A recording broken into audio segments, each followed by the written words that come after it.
EDC stands for everyday carry, which basically means some sort of a survival kit that you would carry with you every day as you leave the house. Now, believe it or not, the Bible and God Himself actually planned for His disciples to have some sort of an EDC kit with them at all times. And I believe that the reason that the EDC kit is so important, especially for us in the last days, is because it contains items that will be essential for our survivability in tribulation periods. Now, when I say tribulation period, I don't only mean a great tribulation period. I mean the simple things in life, such as storms, tornadoes, or perhaps even a fire in your home. The everyday occurrences that can befall any one of us at any given time. So don't get caught up into thinking I'm only speaking about tribulation as it pertains to the second coming, although I do include that in this overall spectrum of what we're discussing. No, the EDC kit should be a very simply put together survival kit that will aid you on a daily basis and provide practical uses as well. In Luke chapter 22 verses 35 to 37, we see Jesus giving His disciples the basic elements of the EDC kit. Jesus was instructing them saying, "When I sent you out without your haversack and money, did you find that you needed anything?" To which the disciples replied, "No, we didn't find that we needed anything, Lord." And He says, "Now I'm telling you, take your money, take your haversack, and if you don't have a knife, be sure and get one. As a matter of fact, sell your coat to make sure that you have one. For the time is coming when we'll be counted among the rebels." This is an important part of Scripture to understand, especially as it relates to us in the last days. Matthew 24 plainly tells us that Christians will be counted as rebels or outlaws. It's important to carry on us a basic EDC kit so that should something come to pass where we be labeled an outlaw, we'll be prepared, at least in some small way, to overcome that situation, to get back home to our loved ones, or get through the trial that's put before us. The first item of the biblical EDC kit is one that you'll find mentioned throughout the entirety of the Scriptures, and that is the staff. The staff was used throughout the Old Testament by Moses, Joshua, and many others as a symbol of authority and the leading of God.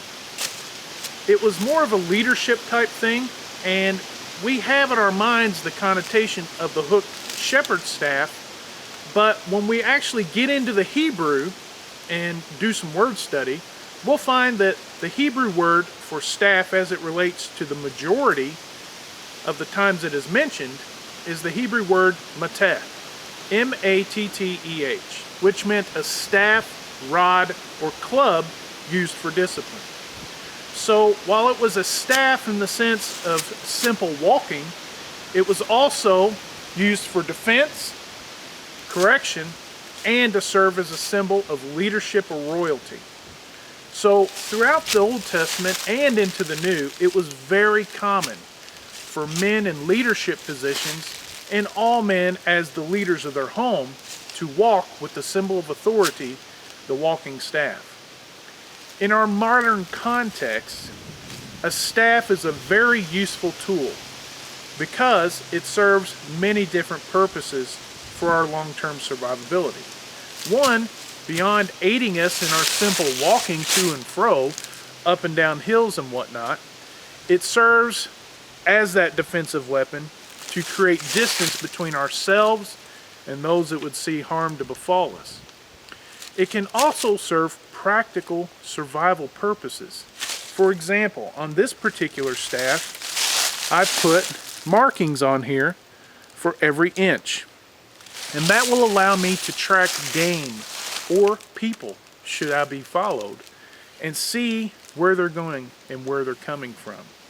So that's one practical use. Another, I can use this staff as a ridgeline for a shelter, or as a ridge pole to attach a shelter point to and make a different style of shelter setup. So there are some practical purposes. It also serves as a fishing pole. A lot of different things we could do with a simple walking staff that would make it a nice addition to an EDC kit. Now, I understand it's not really practical in today's world, especially in an urban environment, to carry around a walking stick like this one. You could, however, get a collapsible hiking staff and affect the exact same results. So do keep this in mind as you're developing your own EDC kit. The next item on God's EDC list is that of shelter. Shelter in the Old Testament was an item that was carried on the wearer daily. Now, they would carry it in a fashion much as I am wearing mine today. The shelter in the Old Testament was called the little tent, or talit. Talit may sound familiar to you because it is something we refer to today as the prayer shawl. It was that piece of nice woven wool material that was worn about the shoulders and sometimes even wrapped around the wearer as a means of prayer, protection, and remembrance. When we read about people going into their prayer closet, it is actually in reference to the use of the talit for prayer. The talit would be thrown over top of the head, and the wearer would pray in their prayer closet, and that which was spoken in private would be done publicly by our Father in heaven. It was also worn as a type of an outer garment to keep the wearer warm and to protect them from the harsh sun. Other items that were typically attached to the little tent or the talit would be tzitzit. The tzitzit were the coiled strings knotted up at the four corners of the garment. The tzitzit were there to remind the wearer of the commandments of God. That is the white coiled knotted strings with the blue thread that served as the reminder of the commandments. When we read of the woman with the issue of blood in the New Testament, we see that she grasped the corner of Jesus' robe or garment, and it was at that point that she received her healing. What that is in reference to is the woman grabbed the corner of his little tent, or his talit, and she grasped hold of the tzitzit. And it was the commandments of God, and through that remembrance, that she received her healing. Now, thinking in a practical manner today, while I know it's not probably very stylish to go around wearing a nice big prayer shawl, and while we may not be able to get away with it at work, what are some modern applications that we could do to substitute for that are more in style but also just as practical? Well, one item would be the shemagh. The shemagh is very common to us today, especially over the last decade, with soldiers bringing it back from the Middle East. The shemagh is essentially the Arabic version of the talit. It was also wrapped and used around the head for multiple purposes, for protection from the wind, rain, the harsh sun, etc. Another option would be the one I'm wearing now, which is called a sniper veil. A sniper veil, again, comes from military purposes, and it's simply a thin veil that gives the wearer protection from the sun, etc. It's used during hunting and other such things. A more modern invention is that of the simple emergency blanket. This simple blanket that fits in my pocket can be used as a great alternative for a life-saving shelter. So whatever the case is, God had a plan for us to be sheltered in the midst of trial and tribulation. And that is an important thing to understand, because what we did during our time in that shelter would be done for us in the open. And we have to remember it in that fashion, because when we think of an EDC kit, why are we ultimately carrying these items? It's because, one, we want to live our lives in accordance with the scripture as much as possible. But two, we want to be prepared for whatever comes our way. And God has given us the strategy to do so if we simply have eyes to see and ears to hear. The haversack is another very important item on God's EDC list. The haversack has been used throughout the millennia as a means of carrying one's gear. In biblical times, it was very common for the traveler to have some type of a bag to get access quickly and efficiently to the items that he would use most frequently in his travels. So his money bag, his knife, maybe a little bit of cordage, possibly some sort of container. So these basic elements were always quickly available at hand. Now, fishermen in biblical times were also known for carrying some style of a haversack in which they would have very quick access to different types of hooks, lures, and things of that sort. The American long hunter is really the one that we're more familiar with that kind of reintroduced the haversack to us as far as a tool for survival and self-reliance needs. It was the American long hunter that began making haversacks out of different types of animal skins that were purposely waterproofed to make them multi-use. Now, in the Old Testament times, they would of course waterproof their materials, but it was done over time and not necessarily on purpose. Whereas the American long hunter would purposely do these things to, again, make the bags multi-purpose. They would be able to carry water, use them as seat cushions, carry different types of game that of course could possibly be bleeding, shot, food, a variety of different things will be put in the haversack, and it made it a much more useful and versatile tool to carry. The haversacks that we have today range in design and size to the purse all the way to the knapsack carried over a single shoulder.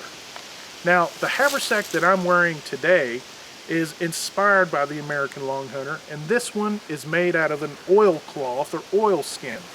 And basically what this particular haversack is, it's a heavy cotton canvas material that has been specially treated to make it waterproof. Now, this particular haversack, not only being very useful, lightweight, and comfortable, again, serves multiple purposes. Because it's 100% waterproof, I could go down to a creek or stream and dump it in and come out with a haversack full of water and carry that water over a distance so that I could get back to camp if need be. It also serves as a handy pouch for me to put in game that I might harvest along the trail, or pick up wild edibles, fire making material, or other things I deem useful to my survival and self-reliance as I'm out and about. The haversack also serves a more simplistic purpose other than carrying your items and your gear. It can serve as a simple ground cover that will allow you to rest your body on the ground without risking getting your clothing wet. And this is very important when talking about survival and self-reliance, especially if you're in an emergency or you know you're going to have to be outside for an extended period of time. Wet clothing is going to increase the likelihood of you contracting hypothermia up to 25 times faster, because cold air coming across wet clothing will wick away heat from your body that much faster. So it's very important to keep your clothing as dry as possible, and a simple waterproof haversack will enable you to do that very effectively while not holding moisture itself. So once it's finished, you simply close it up, throw it back over your shoulder, and you're ready to go. This week's survival tip is brought to you by Pathfinder TV. Understanding how to put up an immediate emergency shelter is a very important skill to master. To do it, you're only going to need a couple different things. You're going to need some cordage, you're going to need a reusable space blanket, and a handful of acorns. The first step to setting up your emergency shelter is to open the shelter material take an acorn and put it within the corner of the material, like so. You'll bunch it around the acorn, creating a ball. Then tie a knot around the acorn so that this will become an anchoring point for your shelter.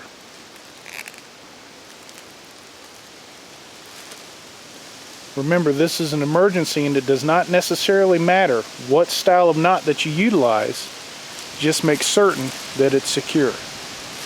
Then you want to tie the opposite end of the string to one of your trees, which we'll now demonstrate.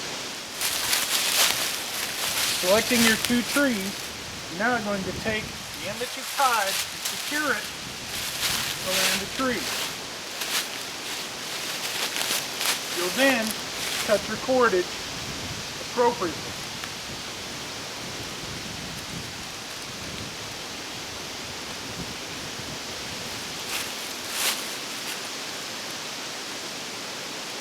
Tie secure. Then repeat the process with the other side. Now that I've secured the secondary side, I'm going to secure the back. I'm again taking the acorn and a string.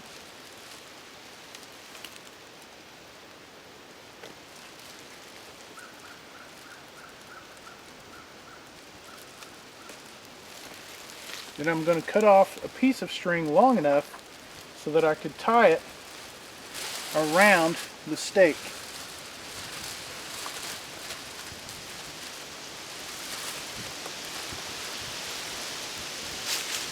So I take the stake, I put it in the ground, and then I simply secure it. Now all that needs to be done is for me to take a nap.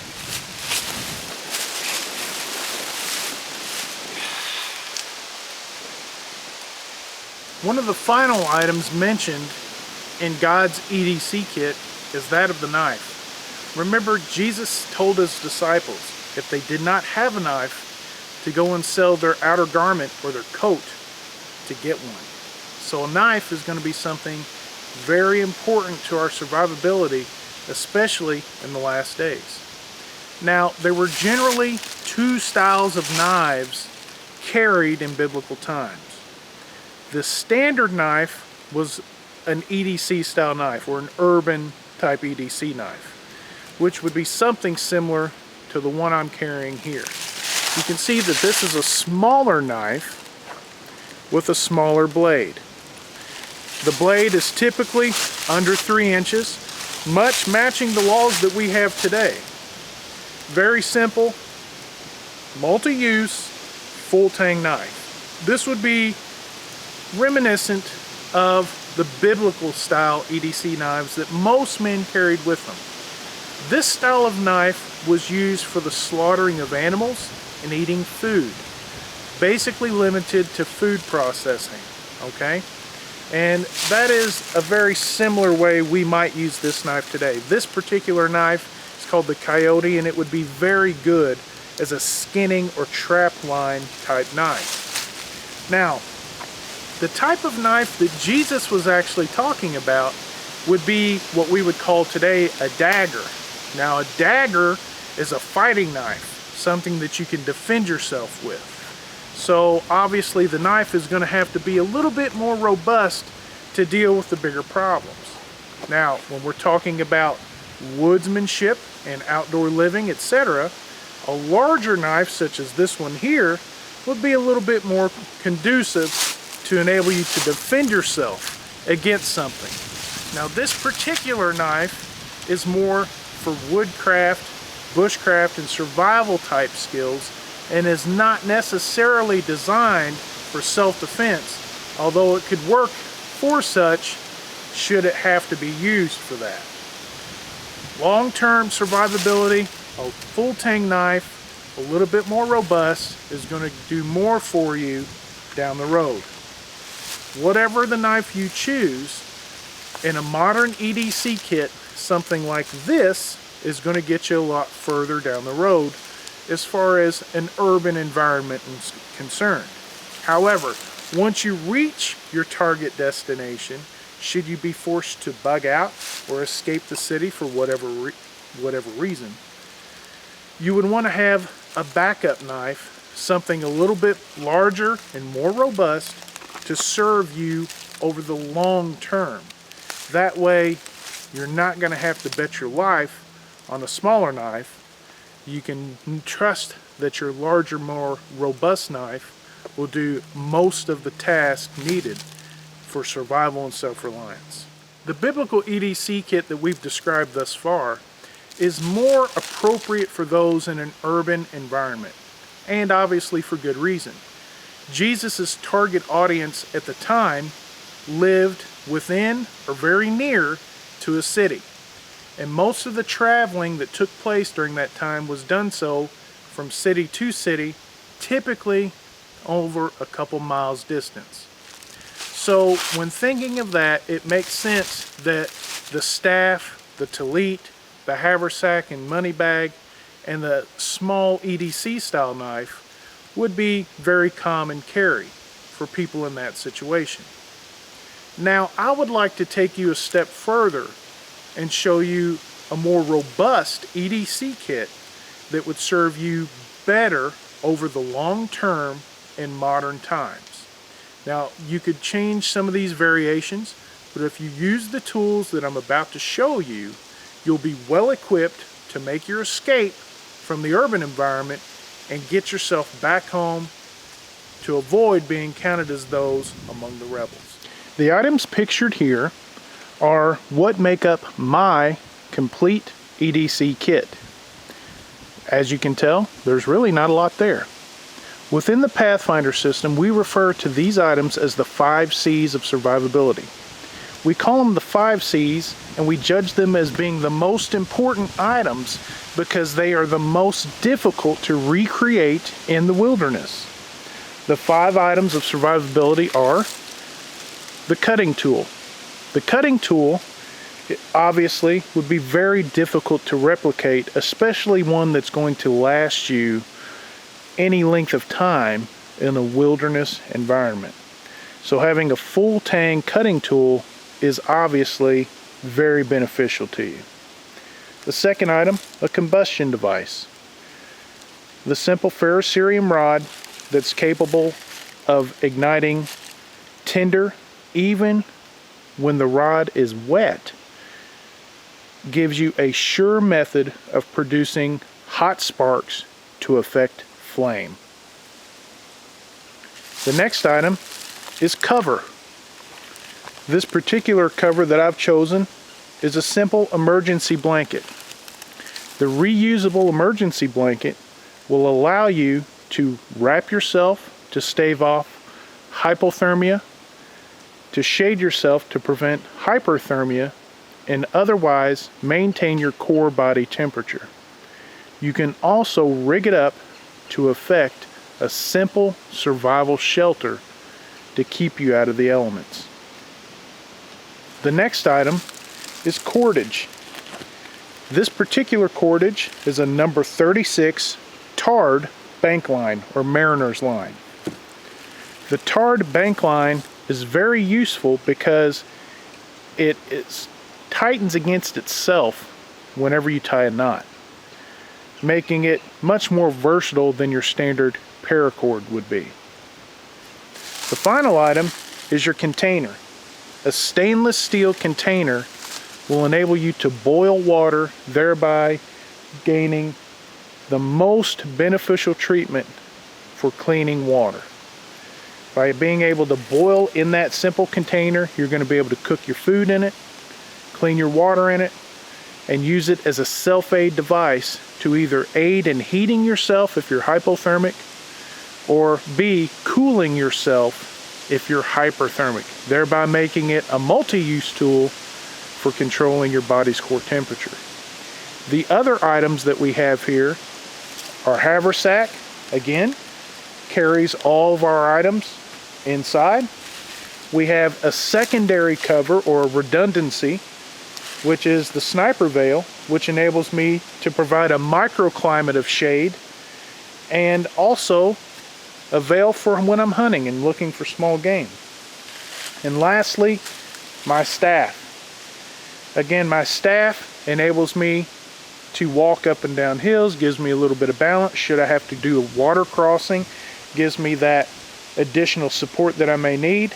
It also can serve as a ridge line, a tracking stick, a fishing pole, or a self-defense device. So these items would be a really nice EDC kit for you to consider. The items contained within God's EDC kit are mentioned numerous times throughout both the Old and New Testaments. You'll find these items being utilized in their proper context in a variety of different ways, ranging from the staff, haversack, and change purse or traveler's purse, all the way through knives in all of its different styles, ranging from the standard kitchen knife all the way up to the defensive dagger. I believe this is because God is trying to paint a picture for us throughout the scriptures on how we are to walk daily as a prepared individual. What items we are supposed to carry with us on a day-to-day basis beyond our knowledge of the scripture alone.